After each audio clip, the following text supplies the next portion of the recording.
Assalamualaikum warahmatullahi wabarakatuh. Saya Afaid Rahim.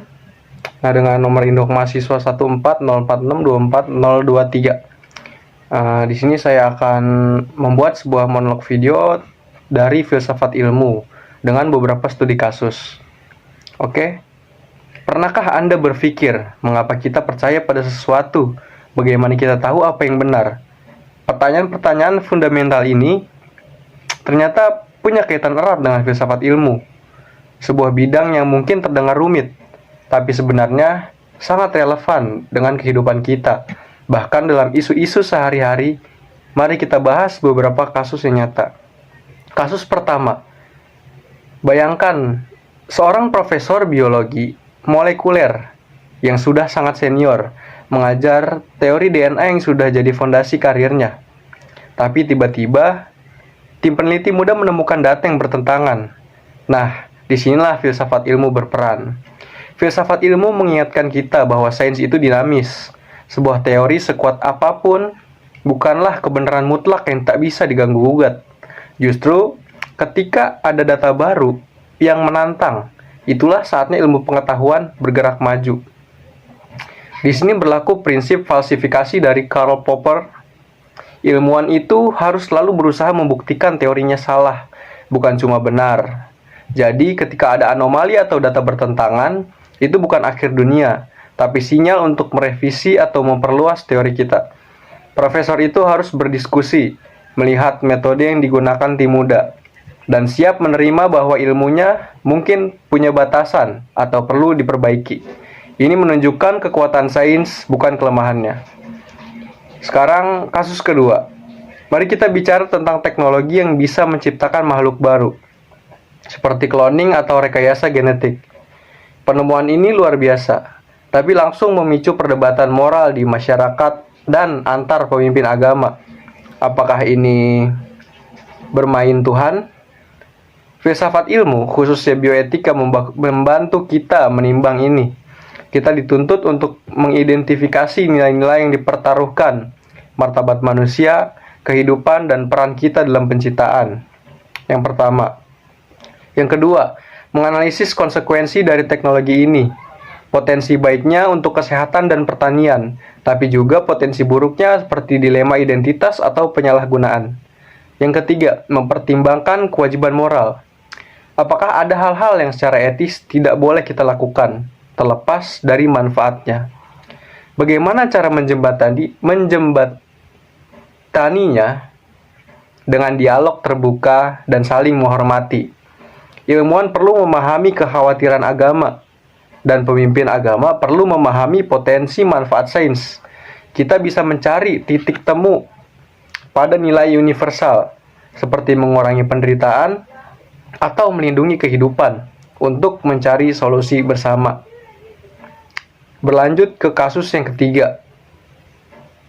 Di sekolah, ada kontroversi tentang teori evolusi versus narasi penciptaan agama. Orang tua ingin keduanya diajarkan. Nah, filsafat ilmu memberikan penjelasan penting di sini. Sains dan agama punya domain yang berbeda. Sains menjelaskan bagaimana alam bekerja berdasarkan bukti empiris yang bisa diuji. Teori evolusi adalah hasil dari proses ini. Dengan segudang bukti pendukung, agama di sisi lain seringkali menjawab mengapa ada sesuatu, tentang makna dan tujuan hidup, berdasarkan iman dan wahyu.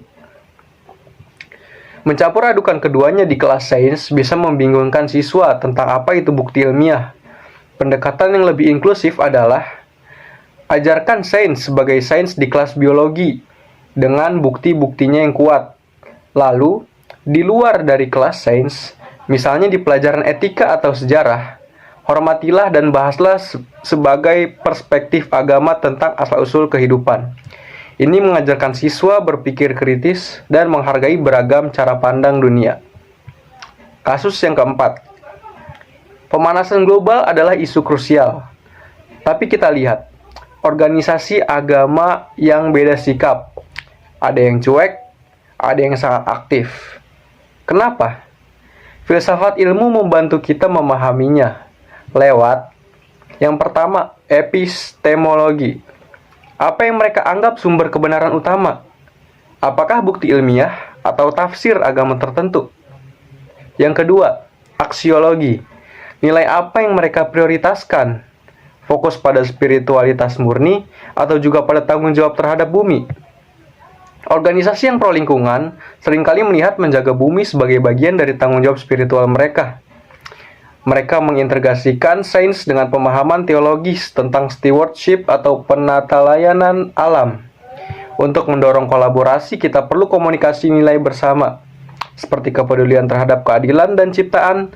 Ilmuwan harus menyampaikan bukti iklim dengan sensitivitas agama dan melibatkan pemimpin agama sebagai agen perubahan. Fokus pada tindakan praktis yang bisa dilakukan bersama. Kasus 5. Terakhir, bayangkan seorang dokter yang frustasi karena pasiennya menolak pengobatan modern demi doa maupun pengobatan tradisional karena alasan agama tentunya. Ini dilema yang sangat nyata. Filsafat ilmu melalui etika kedokteran mengajarkan kita tentang epistemologi yang berbeda. Dokter berpegang pada bukti ilmiah. Pasien berpegang pada iman, tradisi, atau pengalaman pribadi. Dokter harus memahami bahwa cara pasien melihat bukti bisa berbeda. Otonomi pasien. Setiap pasien punya hak untuk membuat keputusan tentang tubuhnya sendiri. Berdasarkan keyakinan mereka, ini prinsip etis yang utama. Beneficence atau berbuat baik. Dokter punya kewajiban untuk menawarkan yang terbaik secara medis. Konflik muncul saat yang terbaik menurut dokter ditolak oleh pasien. Bagaimana menjembataninya? Dengan komunikasi yang empatik tentunya. Dokter perlu mendengarkan kekhawatiran pasien, menghormati keyakinan mereka, dan berusaha membangun kepercayaan. Carilah solusi yang menghargai keyakinan pasien, sambil tetap memberikan informasi akurat tentang kesehatan. Terkadang, ini berarti mencari alternatif yang bisa diterima kedua belah pihak. Jadi, dari kelima studi kasus itu, Anda lihat kan, filsafat ilmu bukan cuma teori di bangku kuliah. Ia adalah alat untuk membaku kita untuk berpikir kritis, bernavigasi dalam kompleksitas dunia modern, dan mencari titik temu antara berbagai perspektif. Dengan memahaminya, kita bisa menjadi individu yang lebih bijaksana dan masyarakat yang lebih inklusif. Terima kasih karena sudah menyimak. Sampai jumpa di video-video berikutnya. Sekian dari saya. Wassalamualaikum warahmatullahi wabarakatuh.